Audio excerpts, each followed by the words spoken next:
इसलिए अक्सर लोग वाह कहते हैं कि सरकारी नौकरी और प्राइवेट नौकरी जब धोखा देती है तो इंसान का जीवन बर्बाद कर देती है। इसलिए अपनी लाइफ में हमेशा एक ऑप्शन लेके चलें। नमस्कार। देखिए, या तो हमारे देश का युवा बिल्कुल ही मूर्ख है या फिर ज़्यादा ही भोला है, इसलिए इन नेताओं द्वारा बार बार मूर्ख बना दिया जाता है। दोस्तों, आप देख सकते हो जिस प्रकार से यूपी में पुलिस भर्ती निकली, केवल 50,000 वैकेंसी निकली, जबकि 4 साल से सरकार क्या कर रही थी, आखिरी साल में इलेक्शन के टाइम पे जानबूझकर ये यूपी पुलिस की भर्ती करवाती है ताकि देश के युवाओं को और उत्तर प्रदेश के युवाओं को लगे कि सरकार उनके भले के लिए कुछ कर रही है। लास्ट में जब इलेक्शन सर पे आ जाता है तब जाके यूपी पुलिस की भर्ती निकालती है, और उसी में आप देख सकते हो केवल 50,000 वैकेंसी पे लगभग 50 लाख युवाओं ने फॉर्म फिल किए थे। यूपी पुलिस भर्ती के लिए 50 लाख युवाओं ने फॉर्म फिल किए थे। समझ रहे हो ना आप कितनी भीड़ हो सकती है, कितने मतलब ज़्यादा से ज़्यादा लोग बाग उस फॉर्म को फिल किए हैं, आप सोच सकते हो। और युवाओं को लगा चलो ठीक है, सरकार ने 4 साल तक हमारे लिए कुछ नहीं किया, तो आखिरी में तो हमारे लिए यूपी पुलिस की भर्ती निकाल दी। अब लोगों ने एक मतलब पॉजिटिव माइंड सेट हो गया पॉलिटिकल लीडर के लिए, और जो भी पॉलिटिक्स करते हैं उनके लिए एक पॉजिटिव पॉइंट था एक। तो इस प्रकार से युवाओं ने इसमें धड़ाधड़ फॉर्म भरे। उसके बाद क्या हुआ, पेपर लीक हो गया। पेपर लीक हुआ तो कुछ टाइम तक तो गवर्नमेंट ने उसे एक्सेप्ट ही नहीं किया, यूपी सरकार ने उसे एक्सेप्ट ही नहीं किया कि यूपी पुलिस का पर्चा लीक हुआ है, पेपर लीक हुआ है। लेकिन जब युवाओं ने और जो फॉर्म फिल करने वाले थे, एग्जाम देने वाले स्टूडेंट थे, जो छात्र थे, उन्होंने पेपर लीक होने के प्रूफ सरकार को दिखाए, तब जान के सरकार ने उस बात को एक्सेप्ट किया कि यूपी पुलिस का पर्चा ठीक है, लीक हुआ है, लेकिन हम इसे 6 महीने में दोबारा से ऑर्गेनाइज करेंगे, यानी कि दोबारा से भर्ती करेंगे। अब आप मुझे ये बताइए कि 4 साल में जैसे तैसे तो आखिरी साल में वैकेंसी आई, आप देख सकते हो एग्जाम इतनी जल्दी हुआ है, वो भी केवल और केवल इलेक्शन के प्रेशर में ये सब हुआ है।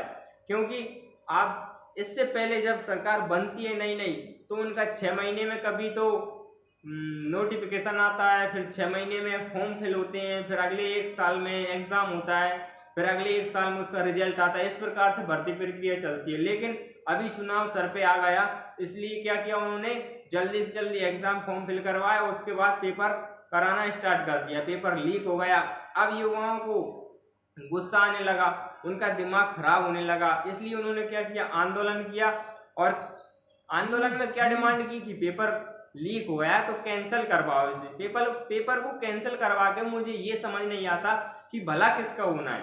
पेपर कैंसिल करवा के जो 50 लाख युवा थे, 50 लाख में से मान के चलो 5,000 लोगों ने पेपर खरीदा होगा, 5,000 लोगों ने पेपर खरीदा होगा, और 5,000 लोग इसके दोषी होंगे।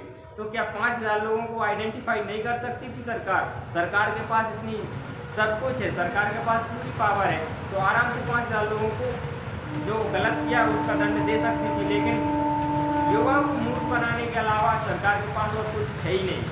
उसका हमेशा एक ही उद्देश्य रहता है कि लोगों को कैसे झांसे में लिया जाए और उनसे वोट लिया जाए। ठीक है, अब 6 महीने बाद पेपर दोबारा से होगा, तो इस बात की क्या गारंटी है कि पेपर फिर से लीक नहीं होगा? अगर पेपर फिर से लीक होता है तो समझ लेना 6 महीने में इलेक्शन हो चुके होंगे, रिजल्ट आ चुका होगा, और फिर सरकार आपकी कोई बात नहीं सुनेगी। लेकिन क्या हो, सरकार का काम तो हो जाएगा और छात्र इधर से उधर भटकते रहेंगे। फिर आंदोलन करेंगे तो उनके ऊपर लाठियां बरसाई जाएंगी, उनके ऊपर दुनिया भर के केस किए जाएंगे और परेशान किया जाएगा। तो इस प्रकार से सरकार अपना काम निकालना चाहती है। सरकार ने वैकेंसी देके कोई युवाओं के ऊपर, छात्रों के ऊपर बड़ा उपकार नहीं किया। समझ रहे हो ना? तो ये किस प्रकार से पॉलिटिकल लीडर जो नेता हैं वो युवाओं के भविष्य के साथ किस प्रकार से खेल रहे हैं, युवा इस बात को नहीं समझ रहे हैं। और नेता युवाओं के साथ और देश के साथ, देश के भविष्य के साथ, बच्चों के साथ, छात्रों के साथ, जनता के साथ लगातार एक के बाद एक खिलवाड़ कर रहे हैं और साजिश रचते हैं कि उन्हें कैसे वोट बैंक साधना है।